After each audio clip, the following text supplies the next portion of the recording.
नमस्कार।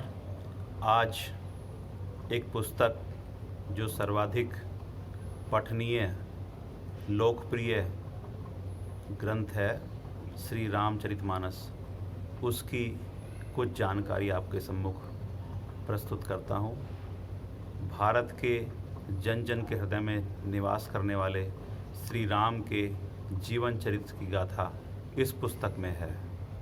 गोस्वामी तुलसीदास जी ने संवत 1631 से विक्रमी संवत 1633 के मध्य इस ग्रंथ की रचना की थी। यह हिंदी की अवधी बोली में रचित ग्रंथ है। इसकी भाषा शैली सरल है, सहज है, लयबद्ध है। भक्ति व ज्ञान व कर्तव्य की प्रेरणा जगाने वाला सर्वाधिक लोकप्रिय ग्रंथ है। इस पर सैकड़ों टीकाएँ लिखी गई हैं। विश्व की अनेक भाषाओं में इसका अनुवाद हुआ है। यह ग्रंथ श्लोक, दोहे, चौपाई, छंद, सोरठा का अद्भुत प्रयोग का उदाहरण है। एक बालकांड में चौपाई आती है, छंद सोरठा सुंदर दोहा, सोई बहुरंग कमल कुल सोहा, अर्थ अनूप सुभाव सुभाषा, सोई पराग मकरंद सुवासा। इस प्रकार से गोस्वामी तुलसीदास जी ने इसमें अनेक प्रयोग हिंदी के किए हैं। हिंदी के जो विद्वान हैं, हिंदी के जो विद्यार्थी हैं, उनके लिए बहुत रोचक और अनुपम ग्रंथ यह है। इसमें अनेक स्तुतियाँ हैं। धार्मिक प्रवृत्ति के सभी श्रद्धालुजनों के लिए वह पठनीय हैं, स्मरणीय हैं तथा भारत में अनेक स्थानों पर उनकी भगवान राम की स्तुति करते समय प्रयोग किया जाता है।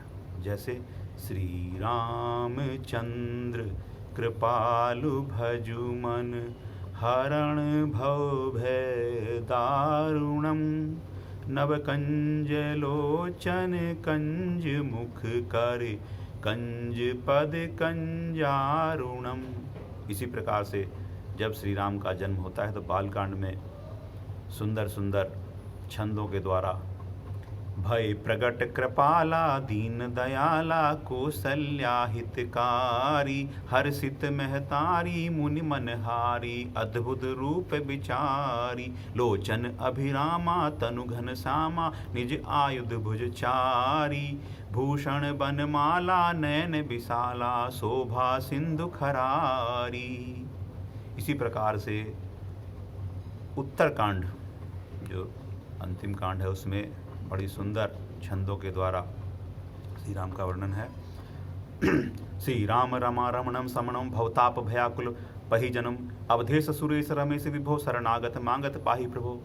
ऐसे अनेक प्रकार से इसमें स्तुति हैं तो जिनका हम पठन पाठन कर सकते हैं। श्री रामचरितमानस यह पुस्तक कर्तव्य पालन का आदर्श उदाहरण है।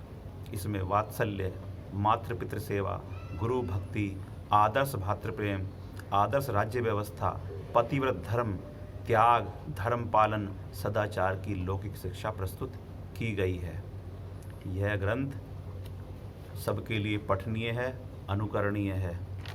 इस ग्रंथ का मैं और आपको संक्षिप्त जानकारी देता हूँ कि इस ग्रंथ को 7 भागों में विभाजित किया गया है, जिनको इस ग्रंथ में कांड कहा गया है। 7 कांड है। कांड का मतलब घटना भी होती है, तो उस काल में उस एक घटना का ज़्यादा विस्तार से वर्णन किया गया है। तो पहला जो कांड है वह है बाल कांड, जिसमें श्री राम के जन्म, बचपन, शिक्षा तथा उनके जनकपुर जाकर विवाह तक की कथा का वर्णन है। दूसरा कांड अयोध्या कांड है, जिसमें युवराज राम के राज्याभिषेक की तैयारी है और कैकेयी का प्रसंग है। और ये अपने आप में एक अद्भुत परिवार का उदाहरण भी प्रस्तुत करता है कि कैसे बालक, कैसे युवा परिवारों में हों उसका संस्कार देता है। और निष्प्रह जीवन श्री राम प्रस्तुत करते हैं। पहली रात्रि को उनके राज्याभिषेक की तैयारी है, यह घोषणा होती है, समाचार उन्हें मिलता है और अगली सुबह प्रातःकाल उनको वन गमन का आदेश हो जाता है। तो उन पर ऐसी स्थिति में मन में कोई विचलता नहीं होती, अविचल होके वो सहज रूप में इस को स्वीकार करते हैं। तीसरा कांड अरण्य कांड है। इसमें उनके वनगमन, ऋषियों के दर्शन, सबरी के माध्यम से नवधा भक्ति की बात इस ग्रंथ के अंतर्गत इस कांड में प्रस्तुत की गई है।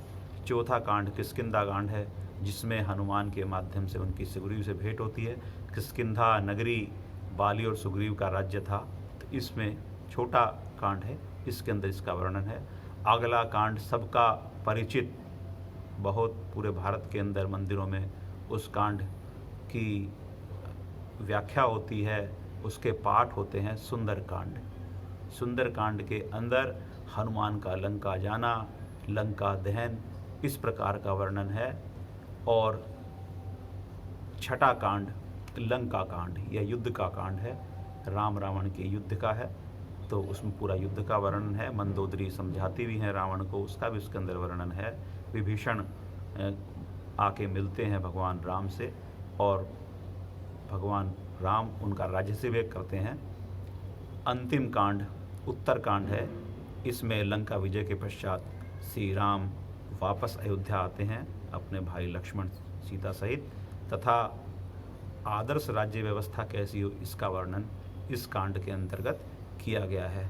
लोग इस ग्रंथ का धार्मिक भावना से अनुष्ठान करते हैं, रामचरितमानस का पाठ रखते हैं, अखंड पाठ 24 घंटे का रखते हैं, मास पारायण, नवान्न पारायण, इस प्रकार की व्यवस्था भी इस पुस्तक के अंदर उपस्थित की गई है। अर्थात लौकिक जीवन यात्रा कैसी हो ऐसा वर्णन इस पुस्तक में किया गया है। साथ ही यह ग्रंथ आपको जीवन के विविध आयामों को प्रकट करता है। अनेक चौपाइयों के माध्यम से हमारा जीवन कैसा हो इसका वर्णन इस पुस्तक में किया गया है। जैसे पर्यावरण की बात हम बहुत करते हैं, पर्यावरण का एक उदाहरण तुलसीदास ने एक चौपाई में किया है। तुलसी तरुआ विविध सुहाए, कहूँ सिय कहूँ लखन लगाए। अर्थात जो हमारे आदर्श हैं लक्ष्मण जी, सीता जी, तुलसीदास जी ने उनसे भी तुलसी के बरवा लगाए, तो उदाहरण दिया है कि हम लोग वृक्षारोपण करें। इसी प्रकार से उन्होंने कहा है कि दुष्टों की संगति नहीं करनी चाहिए। गोस्वामी जी ने प्रारंभ में ही बालकांड के अंदर ही दुष्टों की उपासना की एक प्रकार से, अर्थात उनसे अनुग्रह किया है कि आप मेरे कार्य में सहायक बने। तो उन्होंने कहा है, बंदऊ खल जस शेष सरोसा, सहस बदन बरनहि पर दोसा, बंदऊ संत असज्जन चरणा, दुख प्रद उभय बीच कछु परना, बिछरत एक प्राण हरि लेई, मिलत एक दारुण दुख देई। संत और असंत दोनों के लिए उन्होंने कहा है कि एक संत व्यक्ति है, उससे मिलकर बड़ा आनंद आता है, अच्छा हमको संस्कार मिलता है, और जब वो बिछुड़ता है तो हमको दुख होता है। और दूसरी ओर उन्होंने असज्जन व्यक्ति के लिए कहा है कि जो मिलता है तो दुख देता है, कष्ट देता है, किसी न किसी प्रकार पीड़ा देता है, आपकी धन की हानि करेगा, शारीरिक हानि करेगा, मानसिक हानि करेगा। तो ऐसे उन्होंने कहा है कि दुष्टों की संगति कभी नहीं करनी चाहिए। सुनऊ असंतन केर सुभाऊ, भूल ही संगति करिए न काऊ, को न कुसंगति पाई न साई, रही नीच न मते चतुराई। ऐसा बार बार वो कहते हैं कि हमको उनका संगति नहीं करनी चाहिए। इसी प्रकार से लोभ के बारे में, मद के बारे में, मत्सर के बारे में वो लगातार इस ग्रंथ में समाज को शिक्षा देते हैं। जो लोग सदा झूठ का सहारा लेते हैं, झूठ ही लेना, झूठ ही देना, झूठ ही भोजन, झूठे चबेना, अर्थात ऐसा महल खड़ा कर देते हैं झूठ का जो हानिकारक है। लोभी के लिए भी उन्होंने कहा है, लोभ ही ओढ़न लोभ ही डासन, कि हर समय लोभ के आचरण में लगे रहते हैं, संसार में आके कुछ श्रेष्ठ कर्मों को करने का प्रयास नहीं करते हैं। तो ऐसे लोगों से बचने का उन्होंने लगातार आग्रह किया है। यह ग्रंथ हिंदी श्री रामचरितमानस और रामायण, इन दोनों का एक अंतर है। रामायण महर्षि भगवान श्री वाल्मीकि जी ने लिखी थी और वो संस्कृत में ग्रंथ है। संस्कृत बहुत अच्छी भाषा है, परंतु आज के वर्तमान समय में हम संस्कृत कम पढ़ते हैं। उसका अध्ययन कम होने के कारण से वह सामान्य जन के लिए पढ़ना समझना आसान नहीं है। परंतु रामचरितमानस हिंदी की अवधि बोली में है, इसलिए सहज है, सरल है। इस कारण से यह पुस्तक सबके लिए पठनीय है। कुछ और मैं बातें आपके सामने रखता हूँ कि उन्होंने, गोस्वामी तुलसीदास जी ने कहा है कि बड़े भाग मानुष तन पावा, सुर दुर्लभ ग्रंथ है नहीं सब गावा। अर्थात यह ग्रंथ ऐसा है कि जो सभी जो मनुष्य हैं उनको सदाचार की शिक्षा देता है। अर्थात यह मनुष्य तन पाके हम लोग सद कार्यों में लगे, परोपकार के कार्यों में लगे। परहित सरिस धर्म नहीं भाई, पर पीड़ा सम नहीं अधमाई। उत्तरकांड में ये चौपाई आती है। अर्थात वो ये लगातार शिक्षा देते हैं, नीति की बात कहते हैं। बहुत सुंदर एक सुंदरकांड में चौपाई है जो आज बहुत प्रासंगिक है। सचिव वैद गुरु तीन जो, प्रिय बोलहि भय आस, राज धर्म तन तीन कर, होई बेगही नास। अर्थात राजा का मंत्री सचिव, इसी प्रकार से चिकित्सक डॉक्टर वैद्य और गुरु, ये तीनों यदि किसी आशा से, लालच से, लोभ से या भय से अगर अनीति की बात करते हैं तो राज्य का नाश होता है मंत्री की सलाह से। इसी प्रकार से चिकित्सक अगर सही सलाह नहीं देता तो शरीर का नाश होता है, और यदि गुरु उचित समय पर सही शिक्षा नहीं देता है तो धर्म की हानि होती है। तो यह उन्होंने स्पष्ट कहा है, और इसका परिणाम क्या होता है कि मनुष्य और राज्य दोनों धीरे धीरे अवनति की ओर चले जाते हैं। इसलिए उन्होंने कहा है कि जहाँ सुमति तह सम्मति नाना, जहाँ कुमति तह विपति निदाना। सुमति कुमति सबके उर रहे हैं, नाथ पुराण निगम अस कहें। तो सभी ग्रंथों में कहा गया है कि हम अच्छी बातें सीखें, अच्छे लोगों की संगति करें और सदा आगे बढ़ने का प्रयास करें। जीवन में उत्तरोत्तर हम वृद्धि करते रहें। उसका परिणाम क्या होगा? उन्होंने कहा है जन्म हमको जो किस लिए मिला है, अच्छे कार्य करने के लिए मिला है। साधन धाम मोक्ष कर द्वारा, पाई न जेहि परलोक संवारा। जो न तरे भव सागर, नर समाज अस्पाई।